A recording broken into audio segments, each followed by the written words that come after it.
but they were to be carried out and carried out justly. There were numbers that had to be adhered to, 40 lashes, not to overdo it.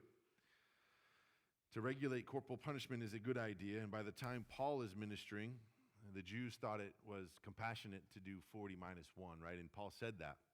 He said that in 2 Corinthians 11:24.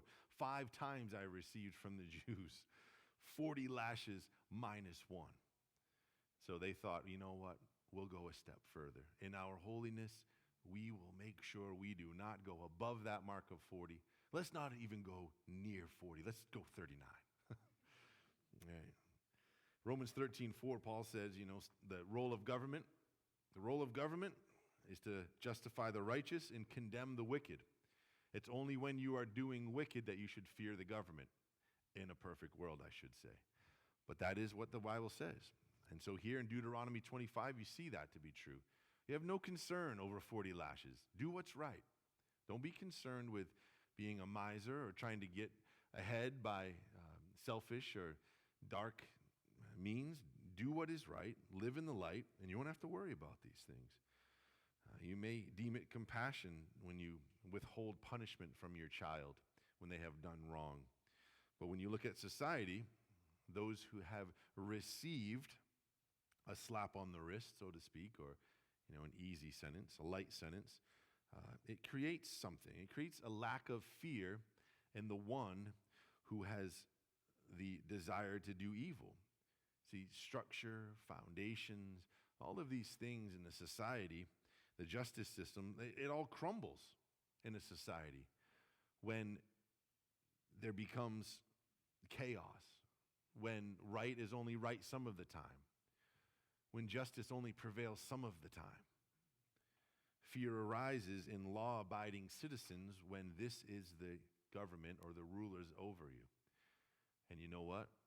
Fear subsides in the evildoer because he thinks, after all, what's the punishment going to be? It can't be that severe. I'm going to go on and live out how I want to live. It's important that there are rules and that it's not chaos. Whatever you think them to be, whether it's right or wrong, God establishes here in these ancient times for them 40 lashes, no more, for whatever that punishment may be. It matches the crime. There is compassion in something that is certain like that.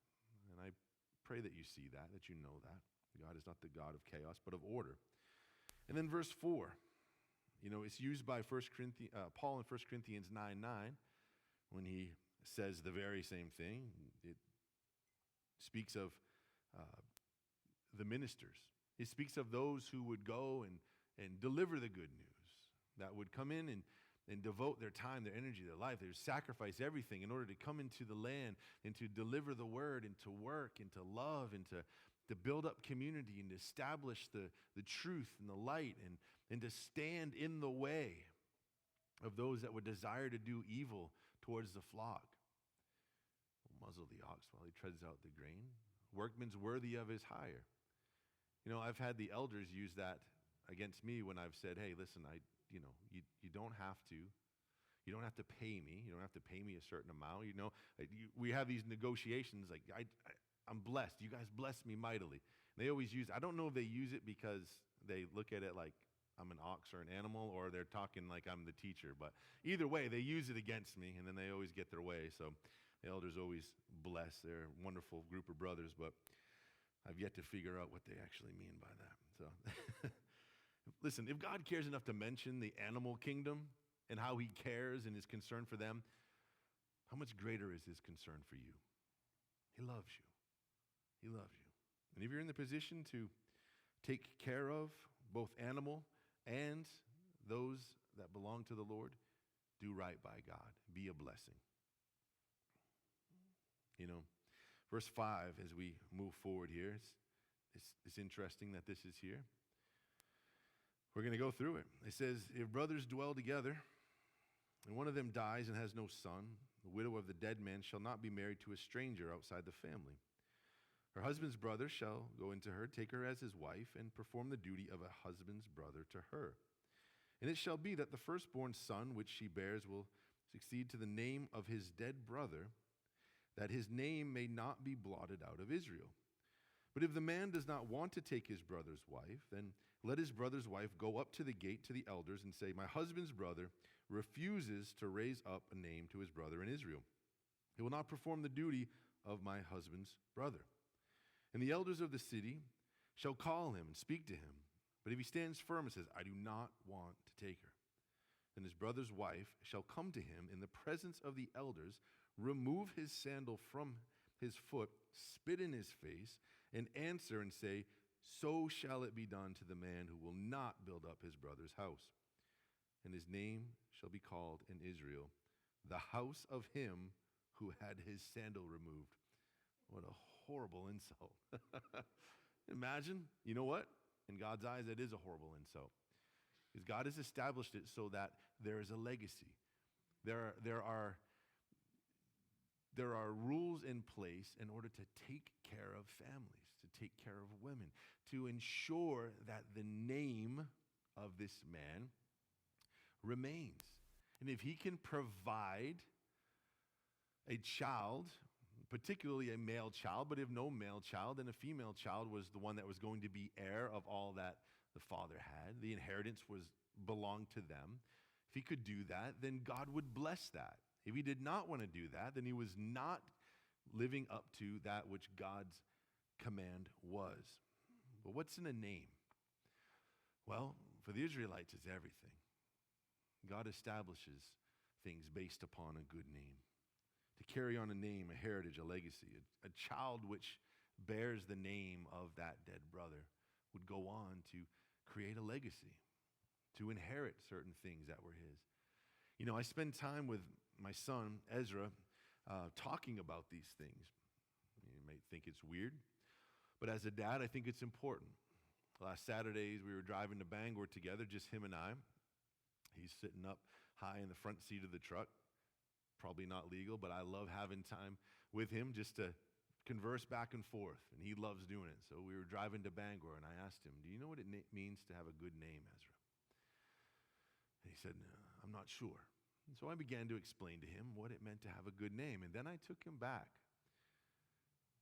to my father and my grandfather that he really knows nothing of, a Marine, a war veteran, a man who spent his days blessing people and working as a postmaster and just in public, building up people. He's a wonderful man to be around. He's a man of honor and integrity and valor. And I said, you know, that name that you carry, that was his. And the people before him, his father and grandfather, there's a legacy there. It's important. It's important that you understand that, son. It's important to know that you are the one that's going to carry that on and to know that great weight, but to understand the honor of doing such a thing. And you belong to God, Ezra, and I need you to know that. I need you to live like you're his son. And even when those around you might not be the best example, you can be that. There's a legacy that lives on, and it lives on through you. And you know, to lay that upon a 7-year-old, we've talked about some heavy things, but there was a moment there where he's just quiet. He's pondering. And I wouldn't share it with him if I didn't think that he could handle that and understand it. You know, he ponders a lot of things. And he got it, at least to the degree that he could process it at that time. And you know, for him to hear that, for him to know that there is a great responsibility with being a part of a family, being a part of a legacy, being a part of a kingdom, to be known as a child of God is not only the most valuable thing, church, it should be the thing that we seek to please God with. I am yours, Lord. I will carry on this legacy. You know what it does? It helps us to reconsider when we're tempted to be in the flesh and to sin. It helps us to think about who we belong to. And we may not always be able to process it to that degree, but when it hits, it should hit hard. And it should be life-changing. Here, there's everything in a name. And you know, maybe you're sitting there tonight and you're thinking, I've not done that to the degree that I think I should. You know what? Start tonight. Start now. Start with your children tonight. Start with your family members, but start. Let it be the thing that consumes your heart and your mind, that you belong. You belong to him. You are his. You carry his name. It's a wonderful thing. Verse 11, if two men fight together, and the wife of one draws near to rescue her husband from the hand of one attacking him, and puts out her hand and seizes him by the genitals. So here's what we're going to do. We've got 20 minutes. Let's just talk about this first, should we? Let's keep going. Then you shall cut off her hand. Your eye shall not pity her. All right, we do have to stop. Why in the world is that there? Why? Well, I'll tell you. I think there's all sorts of speculation. Maybe you've come up with something better than me. That's great. Share it with me. I want to know why. These things contained in the word, they really should not just be passed over. There's something there. What is it? Well, I think there's two reasons. It's one, intended to promote modesty in women. What do I mean by that? How can that promote modesty? Well, before I get into that, let me say I think the other thing is to protect man. We're talking about heirs and a good name in generations, right? And if that area was damaged, then that man could no longer do that which God said you should do and carry on your good name. Right? But an immodest person is what? Is open to any and all bad behavior. There's really nothing off the table. And forgive me with this, but when God speaks of the weaker vessel being a woman, it's the more precious vessel. Right? I'm not standing up here and saying, that women should be seen and not heard, or that they should just, stay away. No, what I'm saying is this. When God speaks to that, he's speaking of this more precious vessel. The one that should never be put in this situation to begin with. It says something about the woman. Who is the man that would bring his wife to a situation like that and think this is a perfect time to get into a fight with somebody? Without any consideration. You know what? I'm going to tell you a personal thing that makes my blood boil, and it should make yours as well. Men, since the beginning of time, have been fighting and dealing with things because it's much easier to do that than to talk about feelings or to formulate a sentence. I get that, right? To a great degree, I understand it. But I'll say this, for the ones who think at any time, whenever, it's time to throw down or to start using foul language with women and children present, man, I don't know what comes over me, whether it's a righteous anger or I get in the flesh, but all of a sudden I'm thinking, yeah, I'm Mike Tyson, let's go. It's like, it just gets me so worked up. And it should. The Lord should not even have to address this, and yet he knows us. He knows he has to. It says nothing of his condition. It says everything of ours. You almost get the picture of it's like an episode of Cops. You guys seen that show, right? And two people are bickering, and there's definitely been drinks involved, and blue lights are flashing on the house behind, and the grass is overgrown, and maybe the woman is shouting obscenities, and she's got a baby on the hip, and her pajamas are out of place. You know what I mean? You know the episode I'm talking about, right?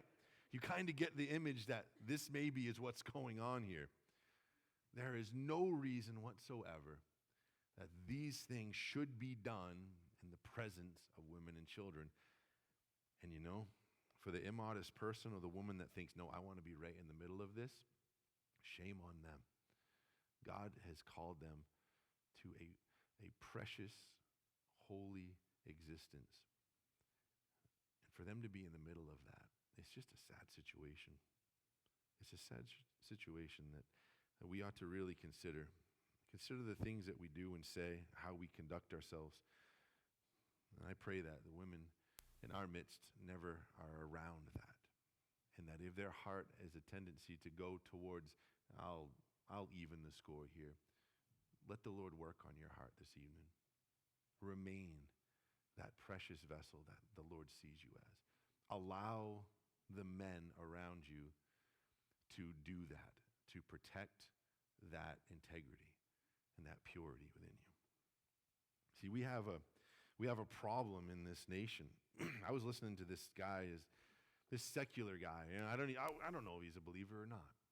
I shared it with a few people that I share things with, and he talked about what's going on in this nation. He was asked the question, it was in regards to equal rights and women's liberation, all this stuff, and he said, there was a time when the men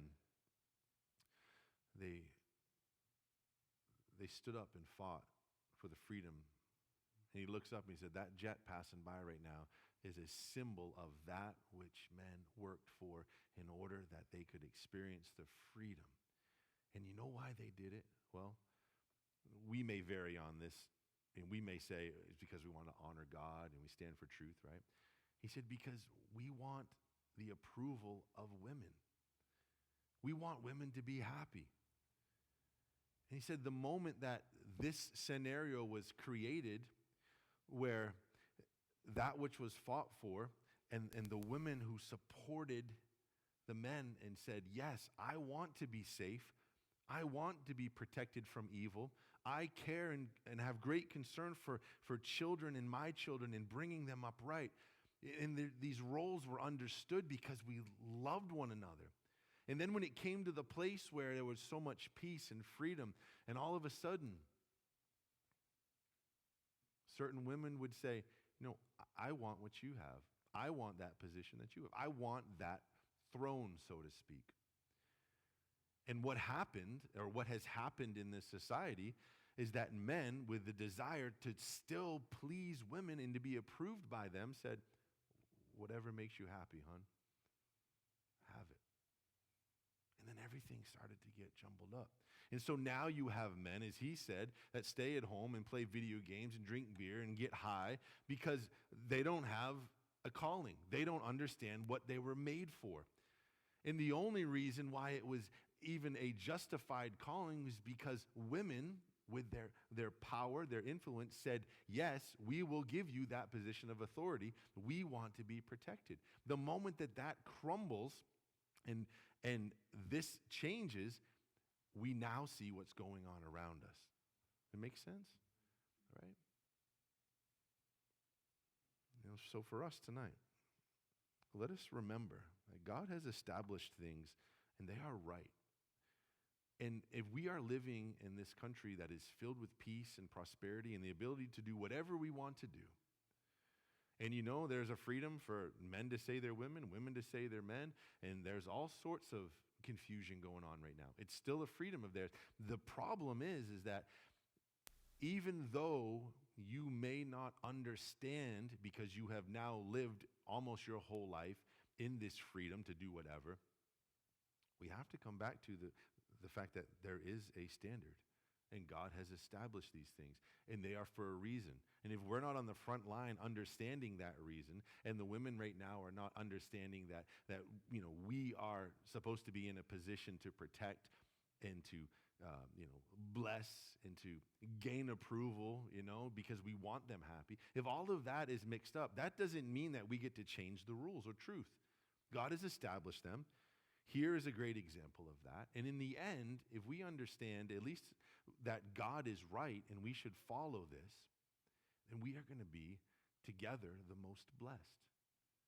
We'll honor God. We'll be the happiest with one another, men and women. And we can live in relative peace in a right way. There's a lot said here, right? This is why we don't skip over this stuff. In verse 13, you shall not have in your bag different weights, a heavy and a light. You shall not have in your house differing measures, a large and a small. You shall have a perfect and just weight, a perfect and just measure, that your days may be lengthened in the land which the Lord your God is giving you. For all who do such things, all who behave unrighteously, are an abomination to the Lord your God. What's he saying here? Be honest. Be honest. Be upright. Do you trust in riches or the Lord? Seeking to get ahead by dishonesty, you'll fall behind. Trusting the Lord and seeking to please the Lord, he'll provide for your every need. This is an honest thing. This is a truthful thing. Cheating people, We might say, oh, I could never do this. I could never cheat an individual. I could never do something like that. What about the Walmart receipt or the restaurant receipt? Or when the cashier gets it wrong? Well, they're a big conglomerate. They're a massive company. $20, what does it matter to them? It really doesn't matter to them, but it matters to God. It goes back to a couple weeks ago when we were talking about the under the table stuff, right? Big deal in the big scheme of things. The IRS going to really come after you? They really care about $100, $200, $1,000? Maybe not. But it's an opportunity to honor God with your everyday events. When it comes to these things, we have to understand God sees these as an abomination. I had a situation recently, and it involved eating. Big surprise. So I call Angelo's, which I think is the Hammond Street Angelo's. Turns out there's another Angelo's. I had no idea, right? I've gotten hooked on this certain sandwich. Matt turned me on to him. We were going to the pastor's conference. He ordered me up a chicken salad Dagwood wrap, and I can't get enough of them. So I call up. Oh, this is going to be a good day. This is going to be a good day. Order it up. Get off the phone. Go to Angelo's. No, we don't have any order. What do you mean you don't have an order? No, you didn't call. Did you call it in? Yeah, I called it in. Did you call the right Angelo's? Maybe not. I think I did, right? Well, can you make me a sandwich anyway? Yes. All right, great. Pay for it. So I call back this number. I said, where are you located? And I can't remember. Where's the other one at? Old Town or something? Hamden? I think it's Hamden. I said, you know what? I had you make a sandwich, and it was the wrong one. He goes, oh, yeah, that happens all the time. So I'm just calling because I want to pay for it. He goes, you want to do what? Nobody ever calls back to pay for it, ever. I said, no, I just want to pay for it. It's not a big deal. He goes, you know what? That sandwich looks amazing. He said, that's what I'm having for lunch. You don't owe me a thing. He just couldn't get over it. He said it a few more times. I just can't believe that you called. It was such a small thing. $8, $9, $10 sandwich. What's the big deal? I could have just as easily said, yeah, I'm not calling him back. I called back, and this guy is saying, whoever you are, whatever you just did is so unlike the rest of the world that now my day is made. I can't wait to eat this sandwich. I'm going to go tell everybody about this weirdo that called and paid for the sandwich. I never saw him, right? It's so foreign in a world with just these cutthroats and these thieves. Don't let it be named amongst you. It's an abomination to the Lord. Understand that. Please the Lord. He'll provide for your every need. Try to get ahead dishonestly, you're just going to fall behind. Verse 17, we're only going to get through this chapter. How often do I do that, church? Every Wednesday? Yeah, we'll cover 2, 3, 4 chapters. We get a couple verses in. Verse 17. Remember what Amalek did to you on the way as you were coming out of Egypt. How we met you on the way and attacked your rear ranks, all the stragglers at your rear, when you were tired and weary and you did not fear. Now, absolutely, we see a battle. We see a battle back in Exodus. We see the Amalekites and the way that they pestered. Here, it appears the details were that they waited until the weakest were passing by in the situation. The elderly, the sick, the children, the stragglers. And they attacked them. They attacked them. And you know something? That is the way of our enemy. We are in a battle. We are in an absolute battle. These nomads, they're desert people. Exodus 17 tells us about it. It tells us about those who did not fear God. They didn't fear God. They had no regard for his children. They were cruel. They attacked from behind. They went after the weakest. They're to be wiped out, God says. To be wiped out. Verse 19, therefore it shall be when the Lord your God has given you rest from your enemies all around in the land which the Lord your God has given you to possess as an inheritance, that you will blot out the remembrance of Amalek from under heaven. You shall not forget. Any of you know that church history? They forgot. what did they do? Right? David dealt with them, didn't utterly wipe them out.